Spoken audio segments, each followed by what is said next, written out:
اتنی برکتوں والا مہینہ, اتنی شانوں والا مہینہ, آپ نے کچھ باتوں کا بڑا ہی خیال رکھنا. ایک تو آپ نے کوشش کرنی ہے نمازیں ذوق کے ساتھ پڑھی جائیں, آپ نے مسجد کے ساتھ دلچسپی پیدا کرنی ہے.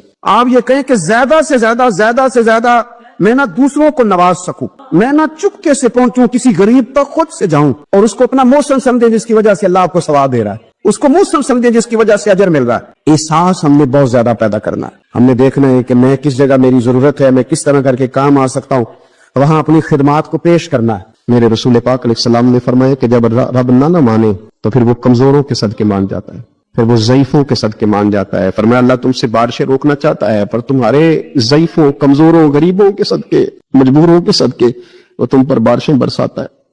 حضور فرماتے رباش غزا اغبار اللہ اقسم علی اللہ لا برا. کچھ ایسے لوگ ہوتے ہیں کہ ان کے بالوں میں خاک پڑی ہوتی ہے, چہروں پہ مٹی الجھے ہوئے ہوتے ہیں, لیکن اگر وہ اللہ پہ قسم کھا لیں تو اللہ ان کی قسم بھی پوری کر دیتا ہے. قسم بھی. حضرت سیدنا عبداللہ ابن عمر فرماتے ہیں میں حضور کی مجلس میں حاضر تھا, حضور مانگنے لگے اللہ سے, حضور اللہ سے مانگنے لگے. میں تو کئی دفعہ یہ دعا بھی مانگنے لگ جاتا ہوں کہ اللہ تو ان دعاؤں کی طرف تو دیکھ جو تیرے رسول نے ہمارے لیے مانگی. اللہ تو ہمیں تو نہیں نہ مانگنا آتا, نہیں طریقہ آتا, نہیں سلیقہ آتا, نہیں انداز آتا, ہم تو بے توجہ سے لوگ ہیں, بیٹھنے کا ڈھب نہیں آتا ہمیں تو ہاتھ اٹھانے کا سلیقہ نہیں آتا, ہم تو وضو کرنے کے اس طریقے سے آشنا نہیں. پر اللہ تیرے محبوب نے تو خوب مانگا ہے نا تجھ سے, تیرے پیارے حبیب علیہ السلام نے تو تجھے منایا ہے نا ہمارے حق میں, تو اللہ تو ان دعاؤں کی طرف تو دیکھ. حضرت عبداللہ ابن عمر رضی اللہ تعالیٰ عنہ فرماتے میں حضور کی مجلس سے مبارکہ میں بیٹھا تھا, ابو داؤد شریف میں موجود ہے. کہتے حضور دعا مانگ رہے تھے. دعا کیا تھی؟ دعا حضور یہ مانگ رہے تھے رب اغفر لی, یا اللہ ہمیں بخش دے, وتب علی, اللہ ہماری توبہ قبول فرما, انک انت التواب الرحیم, بے شک تو توبہ قبول کرنے والا اور رحم کرنے والا. حضور دعا مانگ رہے تھے اے اللہ رب اغفر لی, یا اللہ ہمیں بخش دے, وتب علی, اور ہماری توبہ قبول فرما, انک انت التواب الرحیم, بے شک تو توبہ قبول کرنے والا اور رحم کرنے والا. حضرت عبداللہ ابن عمر فرماتے اس ایک دعا کو ایک ہی مجلس میں ایک ہی جگہ بیٹھ کر میرے نبی پاک نے اپنی زبان اطہر سے 100 مرتبہ ادا فرمایا.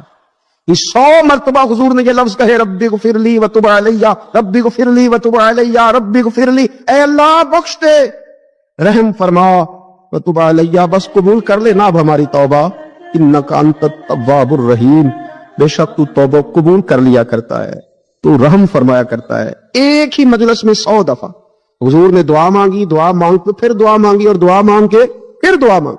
اللہ کو منایا میرے رسول پاک, حضور نے ہمیں بتلایا اسے مناؤ, اس کی بارگاہ عالی مرتبت میں جھکو, اور حضور نے خود بھی یہ طریقہ ہمارے سامنے بطور سنت کے چھوڑا, اور پھر نبی پاک صلی اللہ علیہ وسلم نے آگے بڑھ کے ہمیں کچھ اور باتیں بھی ارشاد فرمائی.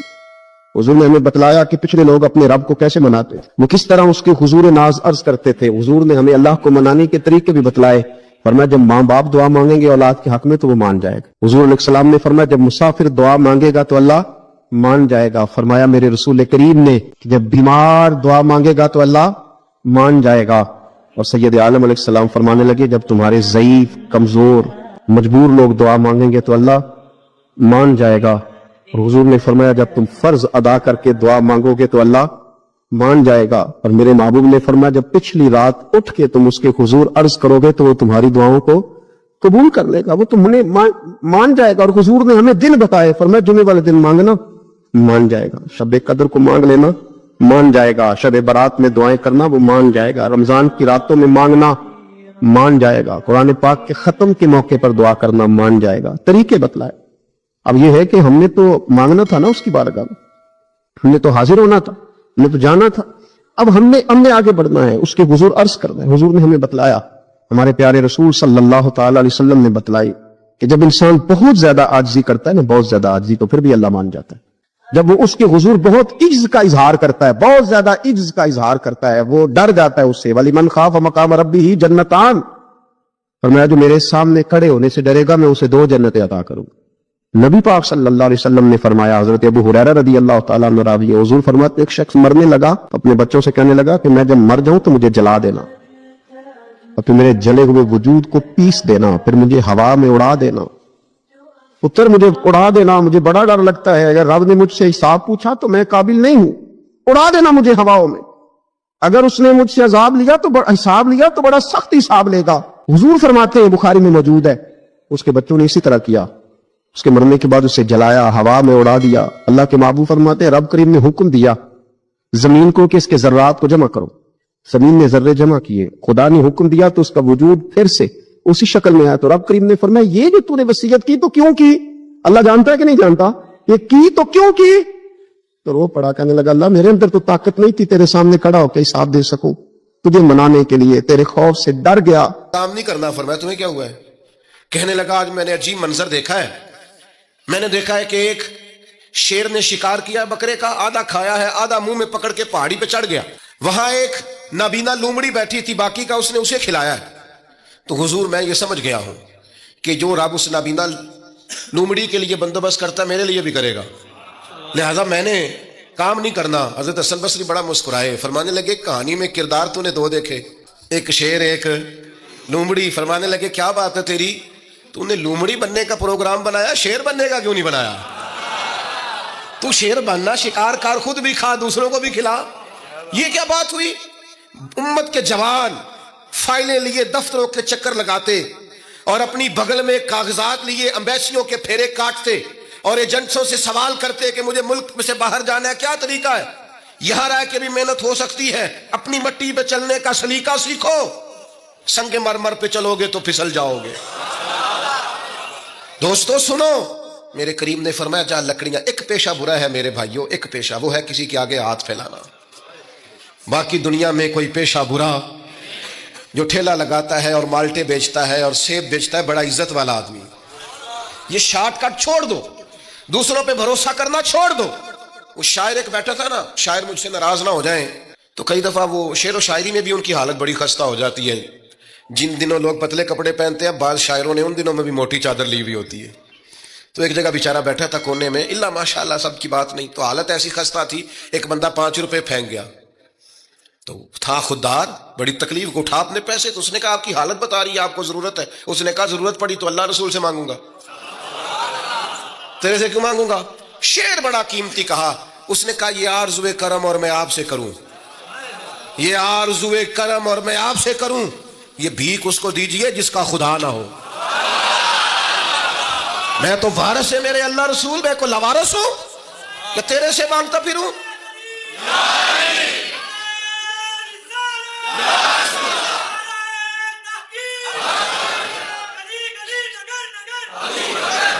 ماشاءاللہ ماشاءاللہ۔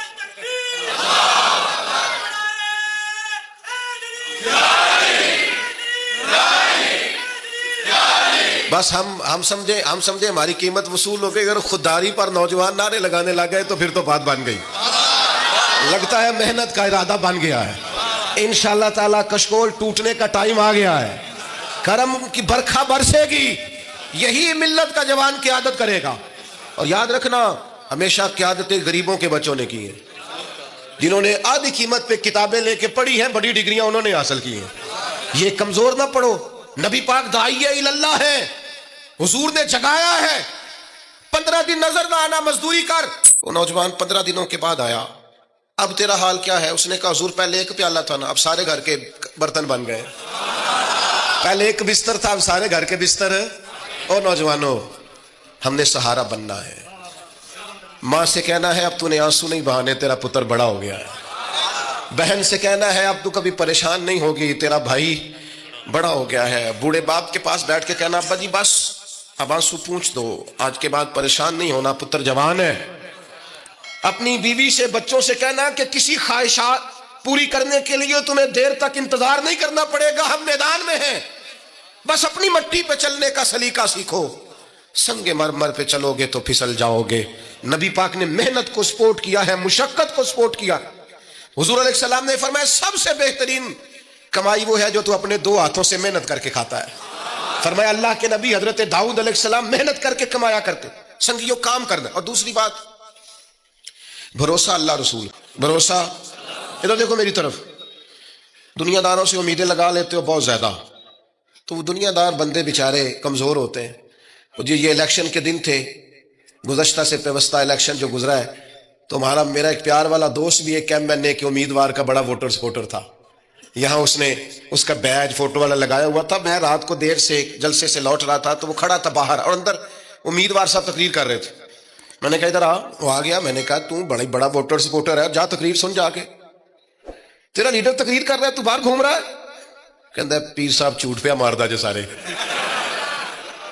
جھوٹ بول رہا ہے, کرنا کرانا کچھ نہیں. تو میں کہ یار جی ایڈے پکے ووٹر سپورٹر تو بھی پتا ہے کہ جھوٹ پہ ماردا ہے, تو ہم تو ویسے ہی سپورٹر نہیں ہیں. ہم نے تو کی محبت تو سیاست کا چلن چھوڑ دیا. ہم اگر عشق نہ کرتے تو حکومت کرتے. او بھائی جب پکے ووٹر سپورٹروں کو امیدیں نہیں ہیں تو آپ کن سے امیدیں لگائے بیٹھے ہیں؟ آپ جدوجہد کریں اور امیدیں اللہ رسول سے. نبی پاک علیہ السلام نے فرمایا جو رب پہ بھروسہ کرے گا اللہ کی رحمت اس کی کفایت کرے گی. وَإِن يَتَوَكَّلْ عَلَى اللَّهِ فَهُوَ حَسْبُهُ, وہ اللہ پہ بھروسہ کرے گا اللہ اس کے لیے کافی ہو جائے گا. ادھر دیکھو یار موبائلوں والے دوستوں, بات سنو. گھبراہٹ نہیں, ٹینشن نہیں, انزائٹی نہیں, ڈپریشن نہیں. مومن اور ڈپریشن, مومن اور انزائٹی, مومن اور ٹینشن. وہ جی مجھے پتہ نہیں مجھے کیا ہو رہا ہے, جی مجھے خوف آتا ہے. آپ کو خوف آتا ہے مومنوں کے؟ آپ کو یہ کرونا کے دن تھے تو مجھے لے گئے ایک سرکاری ہاسپٹل میں, آپ کچھ یہاں بات کریں, لوگوں کو حوصلہ دیں. تو ایک ڈاکٹر صاحب مجھ سے کہنے لگے جی مجھے نہ تنگ جگہ میں بڑی گھٹن ہوتی ہے, تو موت سے بڑا ڈر آتا ہے, قبر تو بڑی تنگ ہوتی ہے. میں نے کہا ڈاکٹر صاحب کچھ بھی نہیں. کہنے لگے سانس ہی نہیں آتا, چاروں جانب سے بند ہے. تو میں نے کہا بچہ بھی تو ماں کے پیٹ میں سانس لیتا ہے نا. آپ نے تو سبحان اللہ کہا, وہ ڈاکٹر تھے انہوں نے نہیں کہا. وہ کہنے لگی جو تے اماں لیندی صاحب. ہنستے نہیں جی, باتیں ہنسنے کو نہیں سنا رہا میں, فکری باتیں کر رہا ہوں. کہا وہ تو اماں آکسیجن لیتی ہے تو بچے کو جاتی ہے. تو میں نے کہا چلے ڈاکٹر صاحب وہ جو انڈے سے بچہ نکلتا ہے اس کے تو چاروں جانوں کوئی صورت نہیں ہوتی سانس کی. تو مجھے کہنے لگے آپ کہنا کیا چاہتے ہیں؟ میں نے کہا میں یہ کہنا چاہتا ہوں قبر کی دو حالتیں ہیں. قبر دوزخ کے گڑھوں میں سے گڑھا بھی ہے اور جنت کے باغوں میں سے باغ بھی ہے.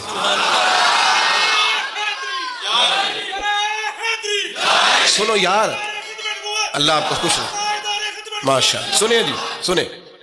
میں نے کہا اگر کسی کا یہ ذہن بن جائے کہ مرنے کے بعد میں نے باغ میں جانا ہے, ایک منٹ کے لیے سوچو نا یار, یعنی ادھر قبر بند ہوئی تو نیچے باغ, اور باغ بھی معمولی نہیں, جنت کے باغوں میں سے باغ, اور باغ ایسا شاندار جس میں آنکھ کھلی تو پہلی زیارت ہی مدینے والے محبوب کی بس. آج پھولے نہ سمائیں گے کفن میں آسی, آج کی رات ہے ان سے ملاقات کی رات. تو وہاں جانے سے خوف آتا ہے. مومن خوف ٹینشن, مومن کو ایک ہی خوف ہے اللہ کا, رب سے ڈرتا ہے, اللہ کے سامنے کھڑے ہونے سے ڈرتا ہے. باقی مسائل کا خوف کرنا, غربت کا خوف کرنا, لوگوں سے ڈرنا, یہ نکل آئے آپ اس ٹینشن سے. رب جس کو عزت دے اس کی چھین کوئی نہیں سکتا. اللہ جسے رزق دے اس کے ہاں آنے سے روک سکتا کوئی نہیں روک سکتا. طاقتور ہو کے زندگی گزارے. نبی کریم علیہ السلام نے اپنی امتیوں کو مضبوط فکریں دی, توانائیاں دی ہیں. آپ غور کریں نا, حضور ایک جنگ سے واپس لوٹ رہے تھے, صحابہ بھی ساتھ تھے. ادبن صحابہ کرام علیہم رضوان ذرا دور دور ہٹ کے لیٹ گئے, ادبن. یہ بھی میرے دوست نے سیدنا صدیق اکبر کے نام کا نعرہ لگایا نا, دن بھی سیدنا صدیق اکبر کے. بس میں اس وقت عنوان ان کا نہیں ہے, اتنی بات کرتا ہوں کہ دنیا میں ایک فلسفہ بیان ہوتا ہے کہ جو زیادہ قریب رہتے ہیں وہ زیادہ ادب نہیں کرتے, اور یہ کوئی غلط بات نہیں, ایسا ہوتا ہے اکثر. جو زیادہ قریب ہوتے ہیں وہ زیادہ مؤدب, لیکن حضرت صدیق اکبر کا کمال یہ ہے انہوں نے دنیا کے سارے فلسفے ہی غلط کر دیے. قریب بھی سب سے زیادہ وہی تھے اور ادب والے بھی سب سے زیادہ وہی تھے, فلسفہ ہی غلط قرار دے دیا. لوگوں کو بتایا ہے کہ محبت رسول کی باری آئے تو فلسفے بدل جایا کرتے ہیں.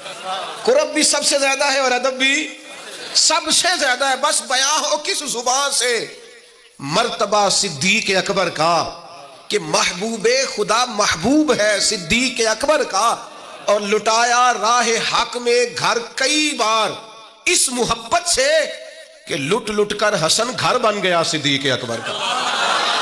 لٹ لٹ کے حسن گھر بن گیا صدیق اکبر. تو صحابہ ادبن ذرا سرکار سے تھوڑا سا سائڈ پہ ہو کے لیٹ گئے. نبی کریم علیہ السلام نے اپنی تلوار درخت کی ٹہنی سے لٹکائی اور کریم بھی آرام فرما ہوئے. اچانک ایک کافر آیا, اس نے تلوار سرکار کی نکال لی, دیکھا حضور اکیلے اور پاس اسلحہ بھی نہیں ہے, تو حضور پر تلوار تان کے کہنے لگا اب آپ کو مجھ سے کون بچائے گا؟ نہیں آپ زیادہ توجہ کریں بات پر, کون بچائے گا؟ یعنی آپ یوں سمجھ لیں کہ بندہ گھر میں سویا ہوا ہو تو اچانک اسے آواز آئے کہ چھت پہ کچھ چل رہا ہے. آپ کو اپنی مثال دے رہا ہوں, آپ کو اپنے آپ کو سمجھانے کے لیے, وہاں کے لیے نہیں. تو پتہ چلے نا چھت پہ کچھ چل رہا ہے تو بہت سارے لوگ ایسے ہوتے ہیں ان کے تکیے کے نیچے سے موبائل بھی نہیں نکلتا, اتنا ڈر جاتے ہیں.